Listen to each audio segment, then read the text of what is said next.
Students, आज हम लोग पढ़ेंगे एम्फीबिया। तो ये ज़ूलॉजी पेपर फर्स्ट का टॉपिक है, बहुत इंपॉर्टेंट टॉपिक है ये।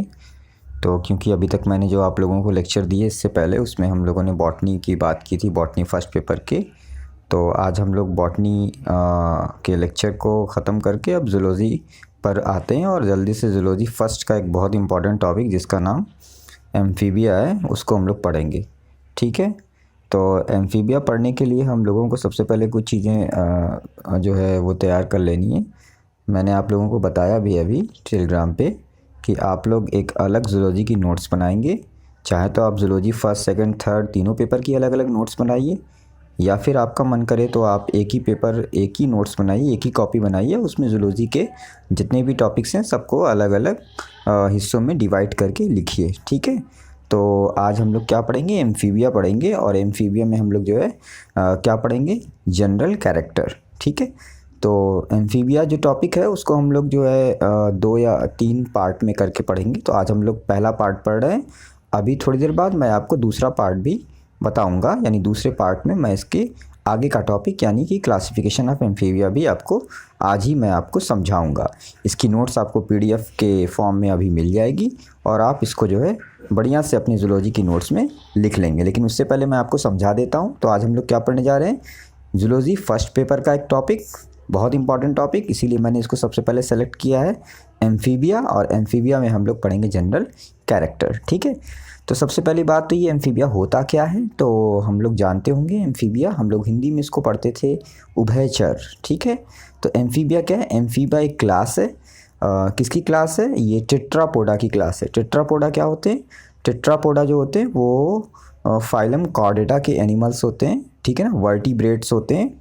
वर्टिब्रेट्स का मतलब, वर्टिब्रेट्स क्या है, वर्टिब्रेट्स जो है फाइलम कॉर्डेटा के ऐसे एनिमल्स हैं जिनके अंदर क्या होता है, जिनके पीछे बैक साइड में यानी कि पीठ की तरफ जो है डॉर्सल साइड में क्या होता है, वर्टिब्रल कॉलम पाई जाती है, यानी कि रीढ़ की हड्डी पाई जाती है। ठीक है ना, तो जो रीढ़ की हड्डी पाई जाती है जिन एनिमल्स में, उनको हम वर्टिब्रेट कहते हैं, वर्टिब्रेट।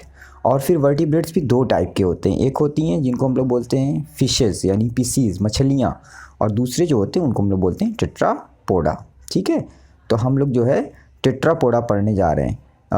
तो टेट्रापोडा में जो है हम लोगों को क्या देखना है बच्चों, हम लोगों को टेट्रापोडा में अब देखो होता क्या है, इसको एक चीज़ समझो आप लोग कि सबसे पहले क्या चीज़ है कि कॉर्डेटा है। ठीक है ना, कॉर्डेटा। तो ये जो कॉर्डेटा है, ठीक, इस कॉर्डेटा में हम लोग देखते हैं, जब क्लासिफिकेशन आप देखोगे इसका तो कॉर्डेट्स में आता है वर्टिब्रेट्स। ठीक है, वर्टिब्रेट्स। अब ये जो वर्टिब्रेट्स होते हैं, ये जो वर्टिब्रेट्स हैं, इन वर्टिब्रेट्स में से जो है बहुत सारे वर्टिब्रेट्स जो हैं वो कहाँ पाए जाते हैं, पानी में पाए जाते हैं। तो उनको हम लोग क्या बोलते हैं, उनको हम लोग बोलते हैं फिशेस। क्या बोलते हैं, फिशेस। हम लोग इसको भी पढ़ेंगे अलग से। ठीक है ना, फिशेस बोलते हैं उनको। और दूसरे जो वर्टिब्रेट्स होते हैं उनको हम लोग बोलते हैं क्या, टेट्रापोडा। टेट्रा, ठीक है, पोडा। तो टेट्रापोडा भी बोला जाता है। तो टेट्रापोड्स में आप अगर देखोगे तो टेट्रापोड जो होते हैं यानी टेट्रापोडा जो होते हैं वो फिर से 4 टाइप के होते हैं। यानी टेट्रापोड को हमने फिर से बांट रखा है कितने क्लास में, 4 क्लासेस में बांट रखा है। ठीक है ना, तो पहला क्लास जो होता है वो बच्चों यही है, कौन सा, वो है एम्फीबिया। ठीक है ना, एम्फीबिया ये पहला क्लास हो गया। ठीक है ना, दूसरा क्लास जो होता है उसको बोलते हैं रेप्टिलिया, ये हम लोग आगे पढ़ेंगे, रेप्टिलिया। और जो तीसरा क्लास होता है उसको हम लोग बोलते हैं बर्ड्स यानी एवीज। ठीक है ना, एवीज, बर्ड्स। ठीक है ना, और जो लास्ट क्लास होता है उसको हम लोग क्या बोलते हैं, उसको हम लोग बोलते हैं मैमल्स। ठीक है, मैमेलिया। तो टेट्रापोड कितने टाइप के होते हैं, 4 टाइप के होते हैं। यानी टेट्रापोडा को हम लोगों ने फिर से 4 क्लासेस में डिवाइड कर रखा है। सबसे पहला जो क्लास है, सबसे पहले क्लास का नाम जो हम लोगों ने रखा है वो है एम्फीबिया, दूसरा है रेप्टिलिया, तीसरा है एवीज यानी बर्ड्स, और चौथा क्या है, मैमेलिया। ये हो गया पहला, और ये हो गया सेकंड। ठीक है, और ये हो गया थर्ड, और ये हो गया फोर्थ। ठीक है, तो 4 क्लासेस होती हैं किसकी, टेट्रापोडा की। ये चारों क्लासेस आपको ज़ूलॉजी पेपर फर्स्ट में आपके सिलेबस में है। ठीक है, तो आपको एम्फीबिया भी पढ़ना है, रेप्टिलिया भी पढ़ना है, बर्ड्स भी पढ़ना है और मैमल्स भी पढ़ना है। अब इन चारों क्लासेस से बहुत इंपॉर्टेंट क्वेश्चंस और टॉपिक आपसे एग्जाम में पूछे जाएंगे। हम लोग कौन सा पेपर पढ़ रहे हैं? जूलॉजी फर्स्ट पेपर पढ़ रहे हैं, ठीक है ना। तो एम्फीबिया, रेप्टिलिया, एवीज और मैमल्स सबको हमें पढ़ना है। तो अभी हम लोग क्या पढ़ रहे हैं? आज हम लोगों ने क्योंकि अपना पहला लेक्चर चालू किया है जूलॉजी का फर्स्ट पेपर का, तो आज हम लोग पढ़ने जा रहे हैं क्या? आज हम लोग पढ़ने जा रहे हैं एम्फीबिया, ठीक है ना। हम लोग आज एम्फीबिया पढ़ेंगे, एम्फीबिया को, ठीक है। तो एम्फीबिया हम लोग बच्चों पढ़ेंगे। तो एम्फीबिया क्या होते हैं? एम्फीबिया हिंदी में हम लोग क्या बोलते हैं? उभयचर बोलते हैं, ठीक है ना। तो उभयचर क्या होते हैं? हम लोगों ने जनरली क्या पढ़ा हुआ है कि उभयचर ऐसे एनिमल्स को बोला जाता है जो एनिमल्स जो हैं पानी में भी रहते हैं और फिर आकर ज़मीन पर भी रहते हैं, यानी जो दोनों जगहों पर रहते हैं या सरवाइव कर सकते हैं, उन एनिमल्स को ही हम लोग क्या बोलते हैं? उन्हीं एनिमल्स को हम लोग बोलते हैं एम्फीबिया, ठीक है ना। उन्हीं को क्या बोलते हैं? एम्फीबिया बोलते हैं, उभयचर बोलते हैं। मतलब जो जल में भी रहते हैं और ज़मीन पे भी रहते हैं, उन्हीं को क्या बोलते हैं? एम्फीबिया। क्योंकि यहाँ पे देखो एम्फीबिया जो वर्ड होता है ना, अगर आप उसको ध्यान से तोड़ के पढ़ोगे तो आपको समझ में आ जाएगा एम्फीबिया वर्ड का मतलब क्या है। एम्फीबिया वर्ड का मतलब ये होता है, देखो यहाँ पे क्या है, एक है एम्फी, ठीक है ना। तो एम्फी का मतलब क्या होता है? एम्फी का मतलब होता है AMPHI, और एम्फी का मतलब क्या होता है? एम्फी का मतलब होता है बोथ, बोथ मतलब दोनों, BOTH, ठीक है ना। और इसी तरह से जो है यहाँ पर एक और वर्ड क्या है? बिया, ठीक है, ये बिया। तो बिया जो है BIA, तो ये जो बिया है इसका मतलब क्या होता है बच्चों? तो इसका मतलब अगर आप लोग देखोगे बिया का मतलब, तो वो होता है बायो से, यानी कि लाइफ से, लाइफ, ठीक है ना। तो इसका क्या मतलब हुआ? अगर आप लोग ध्यान से इसको देखो तो यहाँ पर दो चीज़ें, एक तो है बोथ और एक है लाइफ। यानी बोथ मतलब दोनों और लाइफ मतलब जीवन, यानी दोनों तरह का जीवन। दोनों तरह का जीवन का मतलब क्या? एम्फीबिया का मतलब क्या हुआ? दोनों तरह का जीवन, यानी कि वो पानी में भी रहते हैं और वो ज़मीन पे भी रहते हैं, यानी कि टेरेस्ट्रियल भी होते हैं। अब इंग्लिश में बोलें तो the animals are called amphibia which can survive in the aquatic habitat as well as in the terrestrial habitat, ठीक है ना।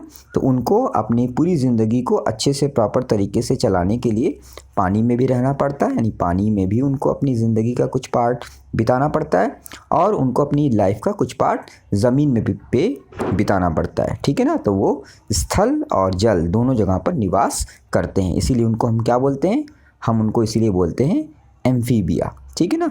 तो हम लोग आज क्या पढ़ने जा रहे हैं? फर्स्ट लेक्चर में हम लोग पढ़ने जा रहे हैं कि एम्फीबिया के कैरेक्टर्स क्या होते हैं। ये एग्जाम में पूछा जाने वाला क्वेश्चन है, ठीक है ना। तो बच्चों अगर हम लोग एम्फीबिया का कैरेक्टर पढ़ें सबसे पहले, तो एम्फीबिया का कैरेक्टर जो यहाँ पे लिखा हुआ है उसको अगर हम लोग ध्यान से देखें तो इसमें जो पहला पॉइंट लिखा है आप लोग को ज़रा ध्यान से देखना पड़ेगा। मैं इसके एक एक पॉइंट को आपको अच्छे से समझाऊँगा, ठीक है। तो इसका जो पहला पॉइंट लिखा हुआ है सबसे पहले हम लोग उसी को देख लेते हैं क्या है। देखो यहाँ पे क्या लिखा हुआ है, ये वाला पॉइंट देखो, यहाँ पे जो मैंने इसको पेन से मार्क कर दिया, ये वाला पॉइंट, ठीक है ना। इस पॉइंट में क्या लिखा हुआ है?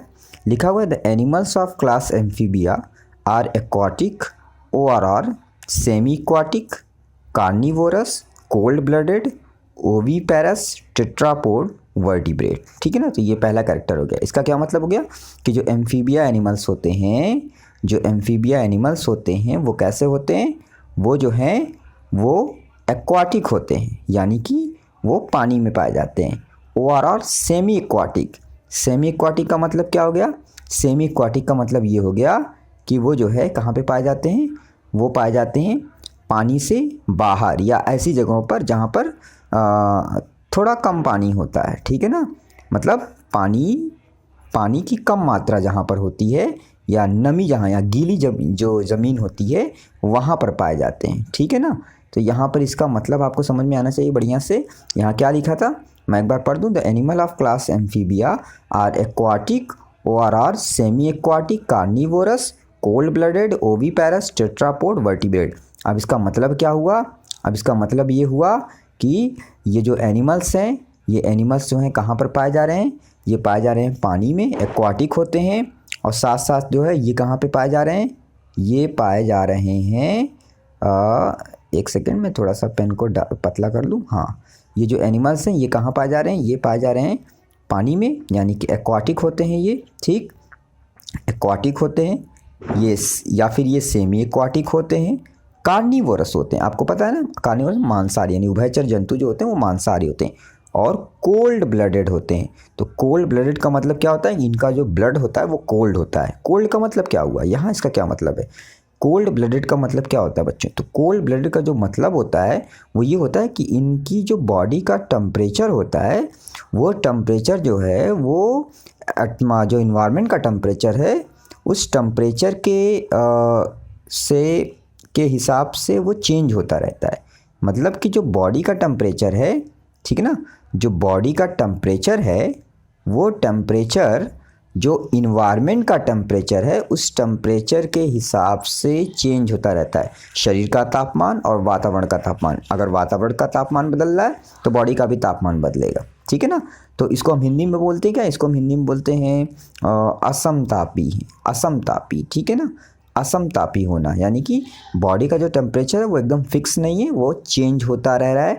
और वो कैसा चेंज हो रहा है, जैसा कि इन्वायरमेंट का टेम्परेचर है। तो इसी को यानी असमतापी जो होता है उसी को ही तो क्या बोलते हैं, उसी को बोलते हैं कोल्ड ब्लडेड। यानी एम्फीबिया एनिमल्स जो होते हैं वो कोल्ड ब्लडेड होते हैं, यानी इनकी बॉडी का टेम्परेचर जो होता है वो इन्वायरमेंट के टेम्परेचर के हिसाब से बदलता रहता है, बॉडी का टेम्परेचर फिक्स नहीं होता, ठीक है ना।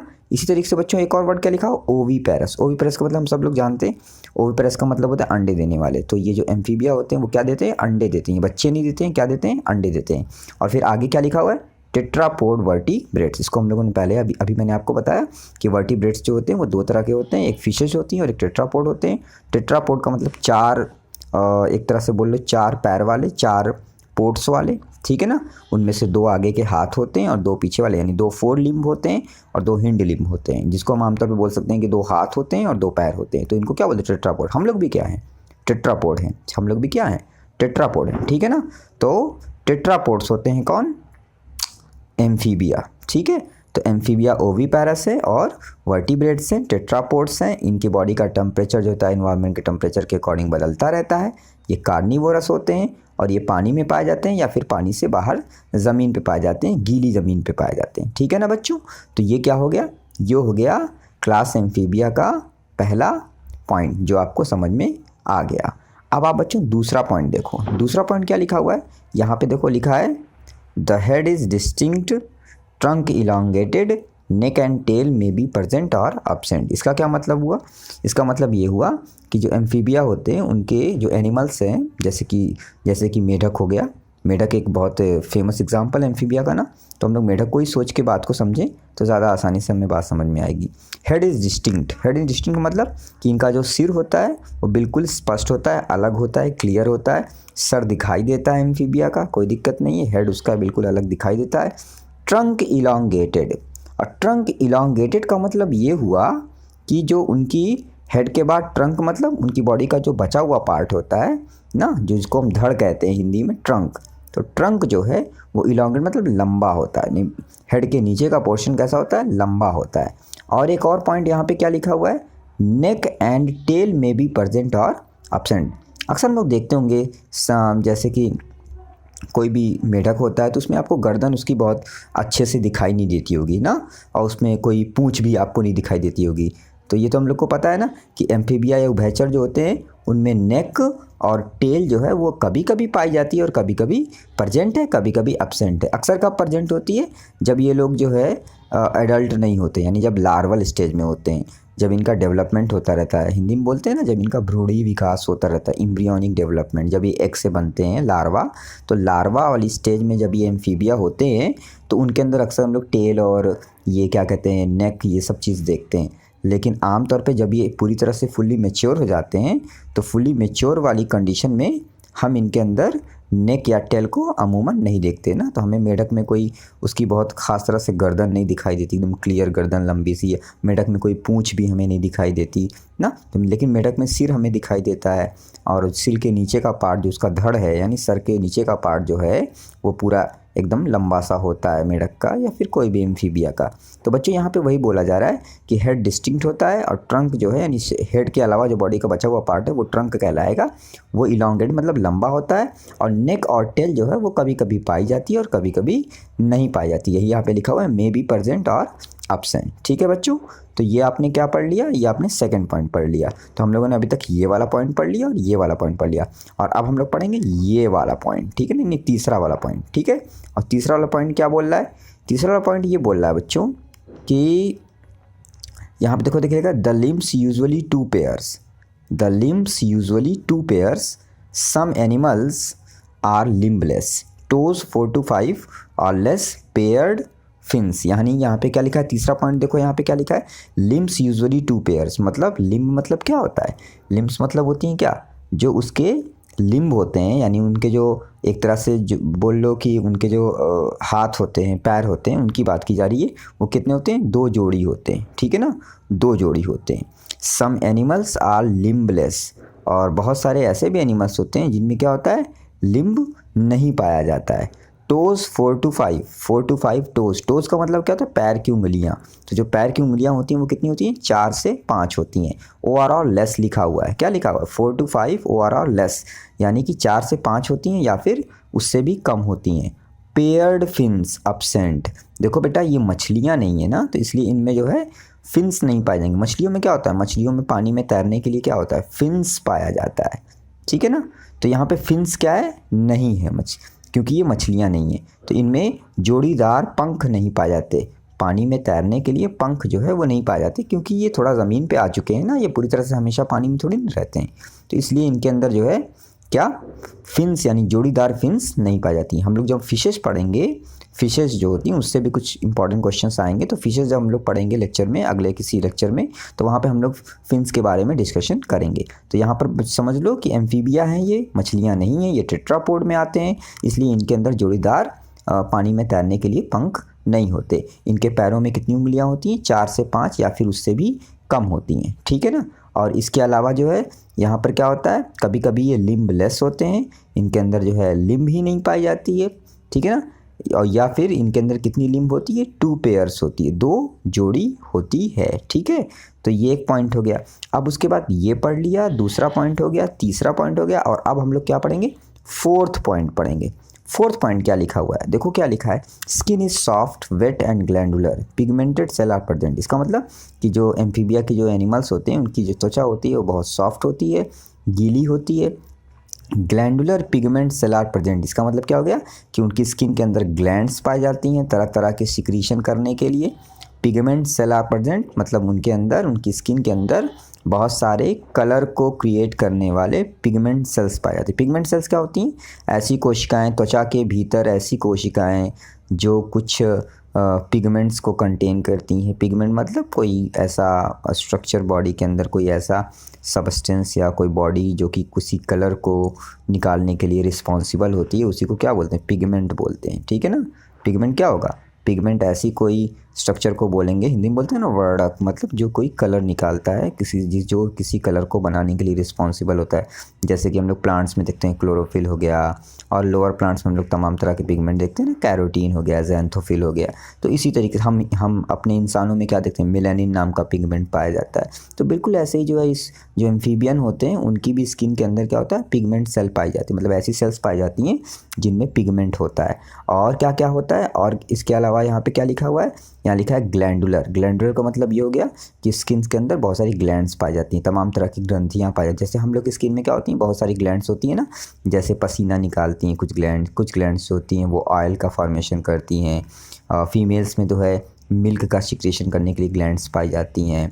बहुत सारी सेबेसियस ग्लैंड्स होती हैं। तो स्किन के अंदर बहुत सारी ग्लैंड्स होती हैं जो तरह तरह के केमिकल्स को निकालती है। ठीक है ना, कुछ बहुत फ़ायदे वाले भी केमिकल्स होते हैं, कुछ केमिकल्स जो होते हैं वो एक तरह से एक्सक्रीटरी सब्सटेंस की फॉर्म में होते हैं। तो कहने का मतलब क्या हुआ कि ग्लैंडुलर, इस एम्फीबिया की जो एनिमल्स है इनकी जो स्किन है वो भी ग्लैंड से, उनमें भी ग्लैंड पाया जाता है, पिगमेंट पाया जाता है, स्किन सॉफ्ट होती है। और एक बहुत इंपॉर्टेंट चीज़ देखो यहाँ पे लिखी हुई है वेट, यानी स्किन जो है वो वेट है, गीली है ना।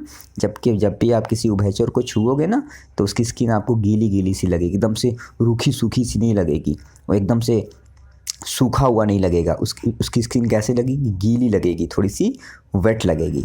ठीक है ना, तो स्किन कैसी लगेगी, स्किन लगेगी वेट। ठीक है, तो वेट स्किन होगी यहाँ पर, यानी गीली होगी। ठीक है, समझ में आ गया आपको फोर्थ पॉइंट। ठीक। ठीक है बच्चों, तो अब तक हम लोगों ने क्या क्या पढ़ लिया? हम लोगों ने पहला, दूसरा, तीसरा, फोर्थ पॉइंट एम्फीबिया के समझ लिए। अब हम लोग पढ़ेंगे पॉइंट नंबर 5 पॉइंट क्या है? Exoskeleton is absent. ठीक है ना, हम लोग का 5 पॉइंट क्या है?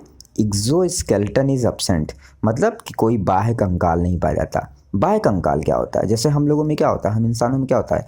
बाल पाए जाते, हेयर्स पाए जाते हैं, और क्या होता है? हमारे नेल्स होते हैं, नाखून होते हैं। ठीक है ना, तो ये क्या है? ये हमारे क्या है? इन्हीं को हम क्या बोलते हैं? एक्सोस्केलेटन बोलते हैं।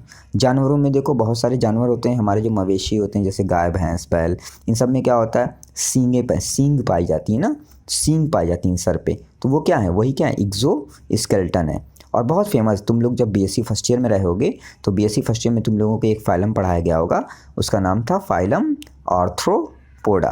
पढ़ा था ना? सबसे बड़ा फाइलम होता है आर्थ्रोपोडा, जिसमें तुम लोगों ने पेलिमॉन पढ़ा होगा, प्रॉन यानी झींगा मछली पढ़ा होगा, और भी बहुत सारे एनिमल्स। आर्थ्रोपोडा में तो बहुत सारे एनिमल्स आते हैं। तो जितने भी आर्थ्रोपोड्स होते हैं ना, सबके बॉडी के बाहर क्या होता है? एक थोड़ा सा हार्ड, थोड़ा सा कठोर सा एक कवच जैसा बोल रहे, कठोर सी बॉडी एकदम से ऊपर से हार्ड होती है, तो वो क्या होता है? वो एक्सोस्केलेटन होता है। वो आमतौर पे काइटिन का बना होता है। किसका?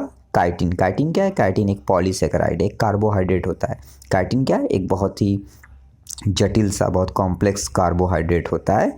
और उसी काइटिन से जो है क्या होता है? उसी काइटिन से इन सब जो जितने भी आर्थ्रोपोड एनिमल्स होते हैं उन सब की बॉडी किसकी बनी होती है? काइटिन नाम के केमिकल्स की बनी होती है। तो उसी को क्या बोलते हैं? एक्सोस्केलेटन। बॉडी के बाहर की तरफ एक कंकाल, एक थोड़ा कठोर सा आवरण होता है, उसी को हम एक्सोस्केलेटन कहते हैं। ठीक है ना, तो लेकिन एम्फीबिया एनिमल्स में ऐसा कुछ नहीं होता। कोई काइटिन का बना, कोई एक्सोस्केलेटन, या कोई नाखून या बाल या फिर सींग या इन सब जैसी स्ट्रक्चर्स कुछ, यानी कोई एक्सोस्केलेटन नहीं होता है। ठीक है ना, बहुत आसान है, कोई एक्सोस्केलेटन नहीं है। डिजिट्स क्लॉलेस, देखो इसका क्या है? डिजिट्स का मतलब क्या है? डिजिट्स का मतलब होता है अंगुलियाँ। ठीक है ना, जैसे उसके हाथ और पैर की जो उंगलियां होती हैं, जैसे मेढक नहीं होता है, मेढक एक आपका एम्फीबिया है। तो अगर आप उसको ध्यान से देखोगे तो मेढक के जो पैर होते हैं, उसके जो हाथ होते हैं, आगे के दोनों फोर लिम्ब, हिंड लिम्ब यानी आगे वाले दोनों या पीछे वाले जो दोनों लिम्ब हैं, हाथ पैर बोल सकते हो समझने के लिए। तो उसमें जब आप ध्यान से देखोगे ना, तो उनकी जो फिंगर्स यानी जो उनकी अंगुलियाँ होती हैं, उन अंगुलियों में क्या? क्लॉलेस का मतलब क्या? क्लॉ मतलब क्या होता है? नाखून। नाखून नहीं पाए जाते, क्लॉलेस लिखा हुआ है। क्या लिखा है? क्लॉलेस, यानी कि नाखून नहीं पाए जाते। यानी कि किसी भी एम्फीबिया के अंदर उंगलियां तो होती हैं पर उंगलियों में नाखून नहीं होते हैं, किसी तरह का कोई नाखून नहीं पाया जाता है। इसीलिए तो यहाँ पे ये जो लिखा हुआ है ना, एक्सोस्केलेटन इज एब्सेंट, ये कहीं ना कहीं इसी वजह से लिखा गया है। उसमें ये भी एक बहुत ज़रूरी चीज़ है, क्योंकि क्लॉलेस था, कोई नाखून वखून टाइप की चीज़, कोई हार्ड कुछ ऐसा था नहीं बॉडी में, इसलिए इसको एक्सोस्केलेटन कहा गया, या उसको एक्सोस्केलेटन कहने का एक रीज़न ये भी बना। ठीक है ना, तो ये एक पॉइंट हो गया। तो बच्चों मैंने पहला, दूसरा, तीसरा, फोर्थ, फिफ्थ पॉइंट बताया। अब मैं पढ़ाऊंगा पॉइंट नंबर 6 पॉइंट क्या लिखा है? The endoskeleton is made by bone. बहुत आसान है, बॉडी के अंदर क्या पाई जाती है? बोन पाई जाती है। क्या पाई जाएंगी? बोन पाई जाएंगी। बॉडी में क्या पाई जाएंगी? बोन पाई जाएंगी, बोन्स। ठीक है ना, तो इनके बॉडी में क्या होती हैं? हड्डियाँ पाई जाती हैं। तो इनका जो शरीर, इनकी जो बॉडी है वो हड्डियों के इंडोस्केलेटन से बनी हुई है, यानी बॉडी जो है अंदर उनके इंडोस्केलेटन है। मतलब हम लोग में क्या है? बोन पाया जाता है। तो बोन हमारी बॉडी का क्या बनाता है? एक स्केलेटन बनाता है ना, कंकाल बनाता है। हमारे शरीर में क्या होता है? बॉडी में क्या होता है? कंकाल तंत्र होता है ना, स्केलेटन सिस्टम होता है। वो किसका बना होता है? बोन्स का बना होता है। हड्डियों का ढांचा होता है, उसी को स्केलेटन कहते हैं। तो इनके अंदर भी क्या है? हड्डियों का ढांचा होता है। अंदर खूब सारी बॉडी में क्या होती हैं? बोन्स पाई जाती हैं। और उन बोन्स की वजह से क्या हम बोल सकते हैं कि जो एनिमल्स होते हैं वो कैसे हैं? उनके अंदर क्या है? उनके अंदर इंडोस्केलेटन है, यानी अंतः कंकाल है। ठीक है ना, तो हम सब जो इंसान है ना, हम लोग के भी अंदर क्या होता है? इंडोस्केलेटन होता है, यानी बोन्स पाई जाती है। अरे इंडोस्केलेटन का मतलब बोन्स का पाया जाना कहीं ना कहीं। ठीक है, तो यहाँ पर इंडोस्केलेटन इसका है, बॉडी में इसके अंदर इंडोस्केलेटन है, यानी कि इसकी बॉडी में क्या है? बोन है। तो इसकी बॉडी का इंडोस्केलेटन बोन का बना होता है। ये पॉइंट हो गया। तो 1 2 3 4 5 6 पॉइंट हो गए। अब हम लोग लास्ट यहाँ पे देखो, जो इस पेज में लास्ट पॉइंट लिखा हुआ है, पॉइंट नंबर 7। अब इसको पढ़ते हैं। तो ये क्या लिखा हुआ है बच्चों? जरा सा इसको देखो। यहाँ पे लिखा है mouth is large, upper and lower jaws consist small homodont teeth, the tongue is protrusible. इसका मतलब क्या हुआ? माउथ इज लार्ज का मतलब इनका मुंह बड़ा होता है, upper and lower jaws consist small homodont teeth. देखो हाँ, यहाँ पर ध्यान देना है आप लोगों को, क्या लिखा हुआ है, यहाँ पे लिखा हुआ है कि upper and lower jaws consist small homodont teeth, ये पॉइंट है। यानी इन एनिमल्स के मुंह में जो ऊपर और नीचे वाला जबड़ा होता है, जैसे हम लोगों में भी होता है ना, अपर और लोअर जॉ होते हैं ना, जो हमारे जबड़ों में क्या है, दांत बने होते हैं, दांत डेवलप होते हैं, टीथ होते हैं। तो इनके अंदर ये बोला जा रहा है कि इनके अंदर भी जो है, यानी मेढक या किसी भी एम्फीबिया को जब तुम देखोगे तो इनके ऊपर और नीचे वाले जबड़े जो होते हैं उनमें क्या होते हैं, स्मॉल लिखा हुआ है, यानी कि छोटे छोटे। टीथ मतलब दांत होते हैं, वो भी कैसे, होमोडोंट। होमोडोंट का मतलब क्या है, होमोडोंट का मतलब कि सारे दांत एक जैसे हैं, मतलब सारे इक्वल टाइप के दांत है, सेम शेप के दांत हैं। सारे दांत, जितने भी दांत इनके अंदर पाए जाएंगे वो सारे दांत कैसे होंगे, एक जैसे होंगे। होमोडोंट का मतलब सभी एक टाइप के दांत होते हैं। जैसे हम लोगों में ऐसा नहीं होता, इंसानों में क्या होता है, हेट्रोडोंट होते हैं। हम लोग के टीथ कैसे हैं, हेट्रोडोंट। हमारे अंदर क्या 4 तरह के टीथ है ना, इंसाइजर, कैनाइन, क्या क्या है याद करो, इंसाइजर, कैनाइन, प्रीमोलर, मोलर। यानी हम लोग के अंदर टोटल जो है 4 तरह के दांत हैं, अलग अलग शेप के। कोई लंबा है, कोई मोटा है, कोई कोई कुतरने का काम करता है, कोई पीसने का काम करता है, कोई चीरने फाड़ने का काम करता है ना। तो हम लोग के अंदर क्या अलग अलग तरह के फूड को खाने के लिए जो है, अलग अलग तरह के फूड पर काम करने के लिए अलग अलग तरह के दांत होते हैं। हम लोग के अंदर 4 तरह के दांत हैं। इसका मतलब हम लोग होमोडोंट नहीं है, हम लोग हेट्रोडोंट हैं। लेकिन ये एनिमल्स क्या हैं, ये एनिमल्स कैसे हैं, ये हैं होमोडोंट। मतलब मेढक में जो है, यानी कोई भी एम्फीबिया जो होता है उनके अंदर दांत कैसे होते हैं, सब एक जैसे होते हैं। इनके अंदर इंसाइजर, कैनाइन, प्रीमोलर, मोलर ऐसा कुछ नहीं होता है। इनके अंदर सारे दांत सेम टाइप के होते हैं। तो ये कैसे हो गए, होमोडोंट हो गए। ओके, यहाँ पे क्या लिखा है, टंग इज प्रोट्रूजिबल, मतलब इनकी जो टंग मतलब क्या होता है, जीभ। तो इनकी जो जीभ होती है वो बाहर निकल सकती है, वो बाहर आकर निकल आती है। जब काफ़ी लंबी होती है। आप कभी मेढक को ध्यान से देखो तो मेढक अपनी जीभ को बाहर निकाल कर जो है आसपास के जितने जो छोटे मोटे कीड़े मकोड़े होता है उन सबको खा लेता है, खींच लेता है, ले लेता है अपने मुंह में। तो टंग इज प्रोट्रूजिबल। प्रोट्रूजिबल मतलब बाहर निकलने वाली, जो बाहर निकल आए, बाहर चली आए फिर अंदर चली जाए, तो उसको क्या बोलेंगे, प्रोट्रूजिबल। तो इनकी जो जीभ होती है वो कैसी होती है, प्रोट्रूजिबल होती है। ठीक है ना। तो कुल मिला के ये हो गया कौन सा पॉइंट, 7th पॉइंट क्या हो गया, माउथ लार्ज होता है। अपर और लोअर जॉ यानी जबड़ों में क्या होते हैं, छोटे छोटे एक जैसे सेम टाइप के क्या होते हैं, टीथ पाए जाते हैं। और इनकी जो टंग होती है वो कैसी होती है, प्रोट्रूजिबल होती है। ठीक है बच्चों, तो ये पहला पॉइंट हो गया जनरल कैरेक्टर का, समझ में आ गया बढ़िया से आपको। दूसरा भी समझ में आ गया। This is the 3rd point, 4th, 5th, 6th and 7th point. तो ये टोटल जो है 7 पॉइंट आपको इस पेज में दिखाई दिए जो मैंने आपको समझाया है। ये सब क्या है, ये एम्फीबिया के जनरल कैरेक्टर्स हैं। ठीक है ना बच्चों। इसी तरह से अब हम लोग फिर आगे बढ़ते हैं और हम लोग पढ़ते हैं कौन सा, नेक्स्ट पॉइंट पढ़ते हैं। नेक्स्ट पॉइंट क्या है, नेक्स्ट पॉइंट यहाँ पर देखो 8 पॉइंट लिखा हुआ है इस वाले फिगर में। देखो 8 पॉइंट क्या है, तो 8 पॉइंट मैं आपको बता देता हूँ। ये लिखा हुआ है क्या, एकदम ऊपर देखो, respiration is by lungs, skin and mouth. ये बहुत इंपॉर्टेंट है। तो उभयचर जो जंतु होते हैं उनमें क्या होते हैं, फेफड़े भी पाए जाते हैं, वो स्किन से भी रिस्पायरेशन करते हैं और वो माउथ से भी रिस्पायरेशन करते हैं। उनको फेफड़े भी होते हैं, त्वचा भी पाई जाती है, त्वचा से भी श्वसन करते हैं और अपने मुंह से भी श्वसन करते हैं। तो श्वसन यानी रिस्पायरेशन में क्या होता है, वैसे रिस्पायरेशन तो एक सेलुलर प्रोसेस है, लेकिन यहाँ इसके कहने का मतलब है कि वो क्या कर रहे हैं, वो ऑक्सीजन और CO2 को कैसे अंदर बाहर कर रहे हैं। वो उनके अंदर फेफड़े भी जैसे हम लोगों में होते हैं, और कभी कभी वो स्किन से भी जो है ऑक्सीजन और CO2 को जो है डिफ्यूज़ इन डिफ्यूज़ आउट, मतलब अंदर बाहर करते हैं, एक्सचेंज होता है, गैसियस एक्सचेंज होता है। और माउथ से भी वो क्या करते हैं, रिस्पायरेशन करते हैं। ठीक है ना। तो ये हो गया पॉइंट नंबर 8। ठीक, इसी तरीके से पॉइंट नंबर 9 देखो, हार्ट इज़ 3 चैम्बर्ड। कितना चैम्बर, 3 चैम्बर्ड। इनके दिल में कितने चैम्बर पाए जाते हैं, 3 चैम्बर पाए जाते हैं। ठीक है ना। जितने भी एम्फीबिया होते हैं उनके हार्ट में कितने चैम्बर होते हैं, 3। इसको बहुत अच्छे से दिमाग में घुसा लो, ये बहुत इंपॉर्टेंट पॉइंट है कि इनके दिल में कितने चैम्बर होते हैं, 3 चैम्बर पाए जाते हैं। ये आपको बहुत बढ़िया से याद रखना है। ठीक है ना, 3 चैम्बर्ड होते हैं। और उसमें भी देखो आगे लिखा हुआ है, यहाँ पे ध्यान से अगर आप लोग देखोगे ना, यहाँ पे अगर आप लोग ध्यान से देखोगे तो यहाँ लिखा हुआ है क्या, यहाँ पे लिखा हुआ है 2 ऑरिकल। ठीक है ना, 2 ऑरिकल, और लिखा है 1 वेंट्रिकल, मतलब कि 2 अलिंद होते हैं और 1 निलय होता है। ऑरिकल क्या होता है, हार्ट का जो ऊपर वाला चैम्बर होता है उसको क्या बोलते हैं, हार्ट के ऊपर वाले चैम्बर को क्या बोलते हैं, हार्ट के ऊपर वाले चैम्बर को ऑरिकल कहते हैं। आर्ट्रियम भी कहते हैं, ऑरिकल भी कहते हैं। चाहे आर्ट्रियम बोलो और चाहे बोलो क्या, ORR करके क्या बोलो, ऑरिकल बोलो। तो ऑरिकल या आर्ट्रियम क्या है, ये हार्ट का ऊपर वाला चैम्बर है, और हार्ट का जो नीचे वाला चैम्बर होता है उसको क्या बोलते हैं, देखो यहाँ क्या लिखा है, वेंट्रिकल। तो नीचे वाला चैम्बर क्या कहलाता है, इसको हिंदी में क्या बोलते हैं, निलय कहते हैं ना, वेंट्रिकल। और ये ऑरिकल या आर्ट्रियम क्या है, ये अलिंद है, और नीचे वाले चैम्बर को क्या बोलते हैं, वेंट्रिकल कहते हैं। ठीक है, तो यहाँ पर कहने का मतलब ये हुआ कि हार्ट में, क्योंकि यहाँ पे लिखा था ना, अभी मैंने आपको क्या दिखाया था कि हार्ट में जो है 3 चैम्बर हैं। कितने चैम्बर हैं, 3 चैम्बर हैं। तो हार्ट में 3 चैम्बर हैं।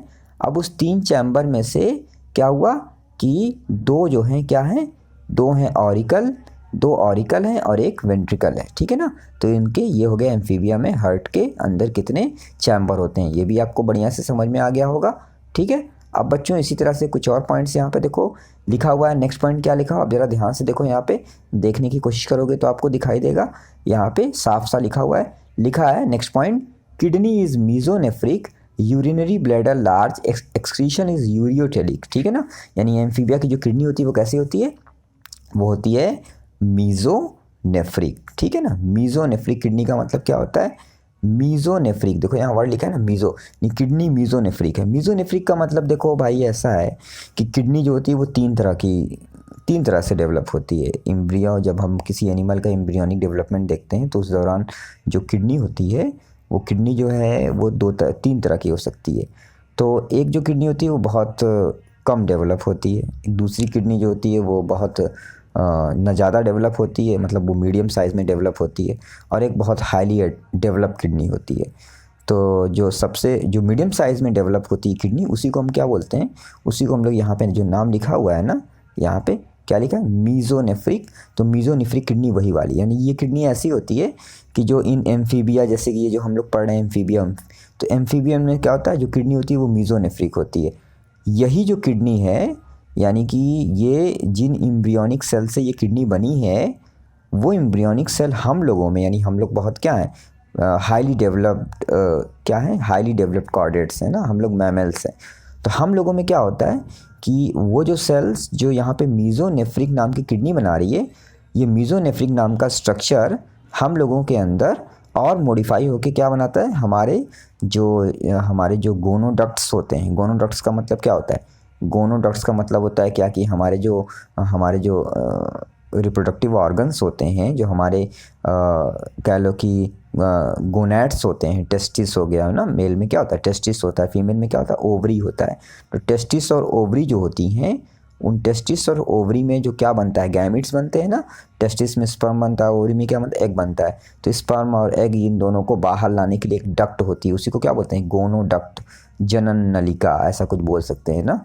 तो गोनोडक्ट्स जो होती हैं, ये गोनोडक्ट्स जो हैं वो इन्हीं सेल से बनती हैं, किनसे, जिनसे मेढक में या एम्फीबिया में क्या बना है, मीजोनेफ्रिक किडनी बनी है।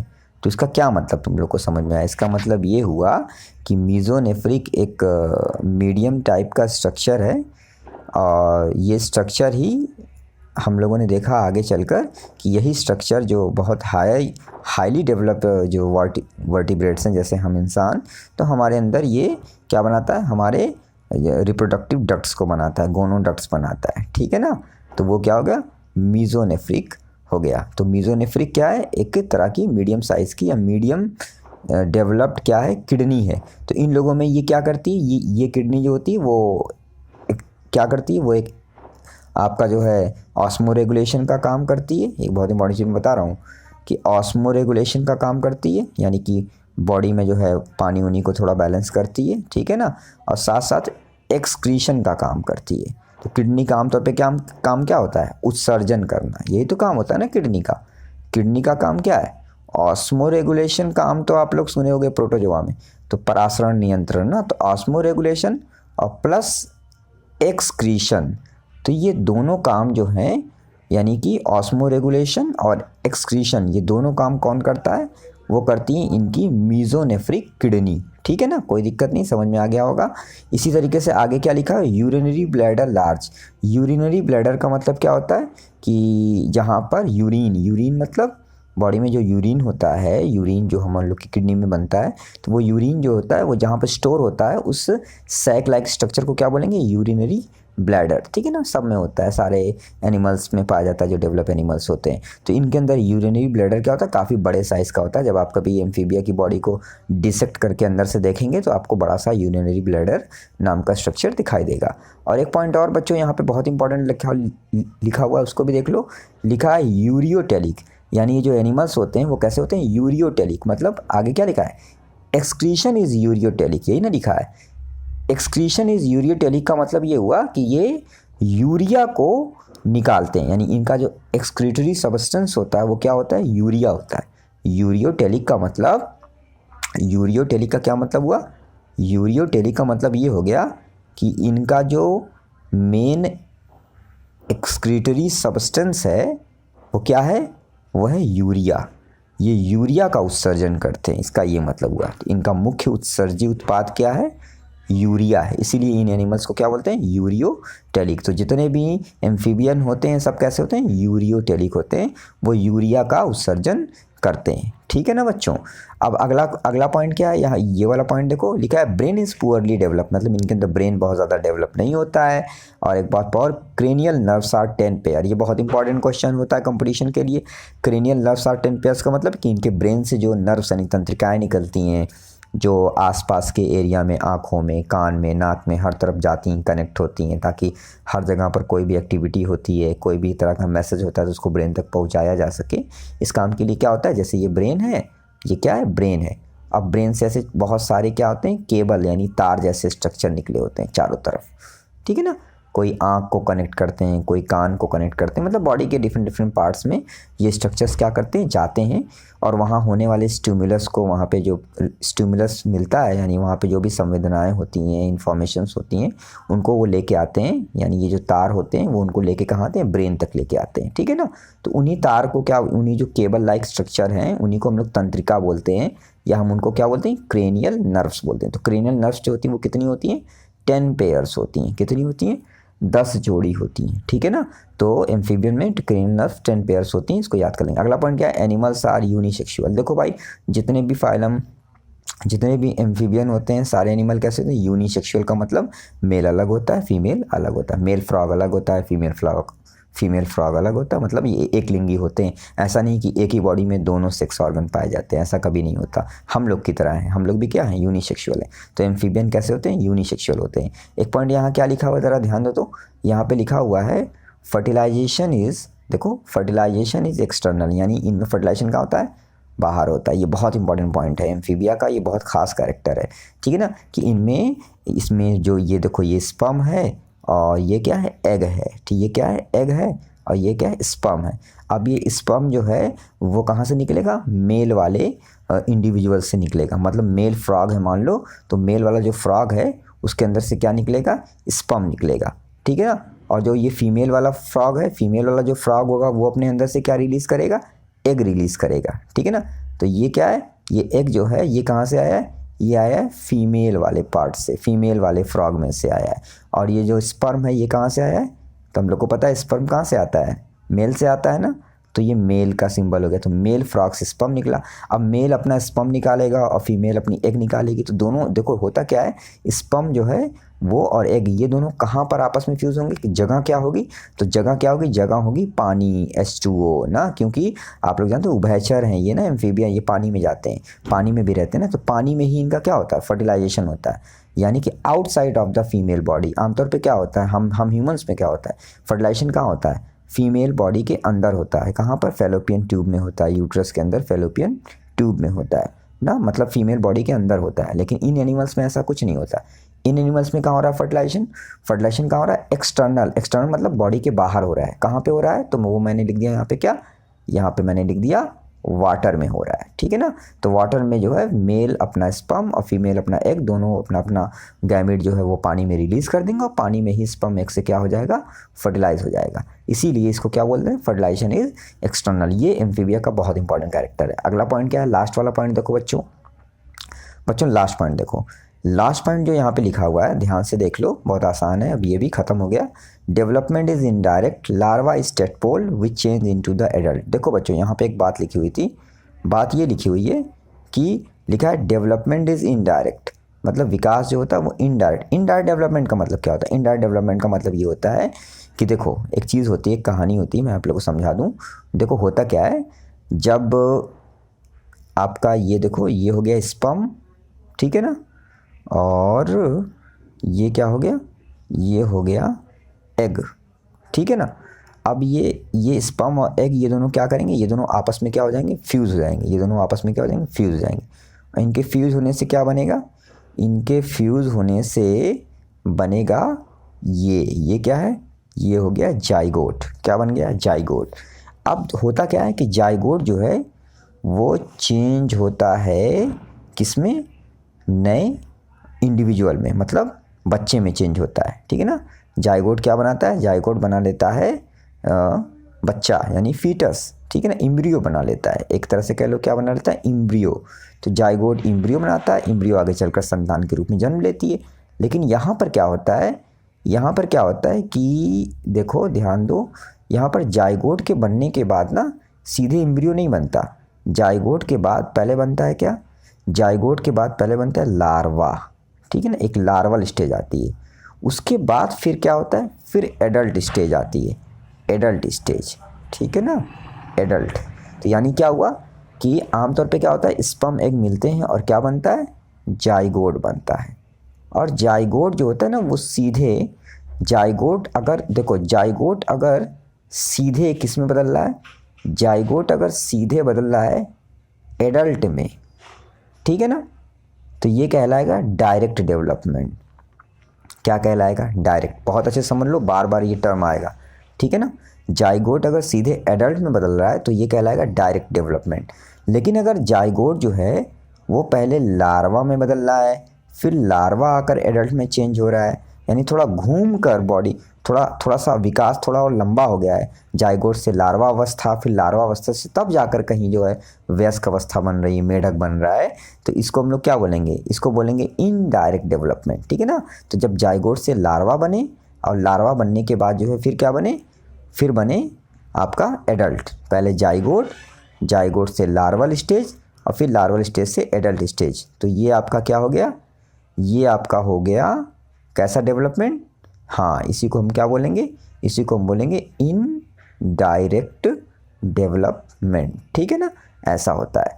और अगर ऐसा ना हो और ऐसा हो कि जो जाइगोट है वो जाइगोट है और जाइगोट सीधे क्या बना रहा है, एडल्ट बना रहा है। जैसे हम इंसानों में क्या तो लार्वा अवस्था नहीं पाई जाती, जाइगोट सीधे क्या बनाता है, संतान बना देता है, तो कोई लार्वा अवस्था नहीं होती। तो अगर ऐसा कुछ हो रहा है बच्चों, तो अगर ऐसा कुछ हो रहा है तो इसी को क्या बोलोगे, इसको बोलोगे डायरेक्ट डेवलपमेंट। क्या बोलोगे, डायरेक्ट। तो हम इंसानों में कैसा विकास होता है, हम इंसानों में विकास कैसा होता है, डायरेक्ट होता है, ठीक है ना, डायरेक्ट विकास होता है। और मेढक में कैसा विकास होता है, मेढक में जो है इनडायरेक्ट डेवलपमेंट होता है, क्योंकि उनमें क्या बनती है, उनमें एक बहुत इंपॉर्टेंट चीज़ क्या हो गई कि उनमें लार्वा अवस्था बनती है, ठीक है ना, लार्वा। ये देखो एल लिखा है ना, तो जाइगोट सीधे एडल्ट नहीं बनता बल्कि पहले लार्वा अवस्था बनाता है। समझ में आ गई बात है ना, ठीक है। तो ये एक बहुत इंपॉर्टेंट चीज़ हो गई, ठीक। तो इसी तरह से बच्चों जो है ये आपका जो पॉइंट है, ये पॉइंट आपका हो गया ख़त्म। अच्छा यहाँ पर एक पॉइंट और लिखा हुआ है क्या, टेडपोल। टेडपोल का मतलब क्या होता है, टेडपोल का मतलब कहते हैं कि इसके अंदर जो लार्वा बनता है किसमें, एम्फीबियन में, उसी को क्या बोलते हैं, टेडपोल बोलते हैं। आगे हम लोग इसको बढ़िया से आगे पढ़ेंगे। तो पहले जो है इनडायरेक्ट, क्योंकि यहाँ पे इनडायरेक्ट लिखा हुआ है, इसका मतलब जाइगोट बना फर्टिलाइजेशन के बाद, और जाइगोट क्या बनाया, टेडपोल नाम का लार्वा बनाया, और टेडपोल नाम का लार्वा ही आगे चलकर क्या हो गया, चेंज हो गया इनटू द एडल्ट, ठीक है ना बच्चों। तो ये इस तरह से क्या हो गया, मैंने आपको क्या पढ़ा दिया, मैंने आपको पढ़ा दिया क्या कि what is the basic and general characters of amphibia, ठीक है ना। तो these are the general character of amphibia. मुझे उम्मीद है आप सब लोग इसको समझ गए होंगे। अगर नहीं समझ में आए तो आप आराम से जो है खाली टाइम में इसको ध्यान से इसको लेक्चर को फिर से सुन लीजिएगा। बहुत आसान है, 8-10 पॉइंट हैं, 12 पॉइंट, और ये आपको समझ में आ जाएंगे। इसकी PDF नोट मैं अभी टेलीग्राम पर प्रोवाइड कर दे रहा हूँ, आप इसको अपनी जूलॉजी वाली कॉपी में ज़रूर लिख लेंगे, ओके। उसके बाद हम लोग आगे पढ़ेंगे क्या, नेक्स्ट वीडियो में, नेक्स्ट टॉपिक, नेक्स्ट लेक्चर हम लोग का नेक्स्ट पार्ट जो होगा एम्फीबिया का, वो होगा क्लासिफिकेशन ऑफ एम्फीबिया। हम लोग उसको भी बहुत जल्द पढ़ेंगे। तो पहले इसको आप लोग अपनी कॉपी में नोट कर लो बढ़िया से समझ के, और हो सके तो ये जो फिगर बना हुआ है, ये जो अपना फिगर बना हुआ है, ये फिगर भी आप लोग बढ़िया से बना लेंगे, नोट्स में आपके फिगर होगा, ठीक है। ओके।